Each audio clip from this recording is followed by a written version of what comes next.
शेष पर्याय निर्वाचन पर आसंता काली प्रचार शेष होगा तेणु सबू दल प्रचार को जोरदार कर भद्रक विधानसभा निर्वाचन मंडलीर कांग्रेस प्रार्थी अशित पट्टनायक माराथन रैली करिसेंती।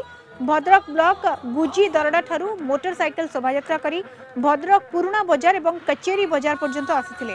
ए रोड शो रे अशित पत्नी आशा पट्टनायक और झील श्वेता पट्टनायक मध्य रहिथिले।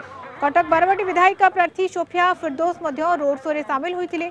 भद्रकवासी एथर परिवर्तन चाहते तेणु कांग्रेस को भोट देवे बोली कहते अशित पट्टनायक।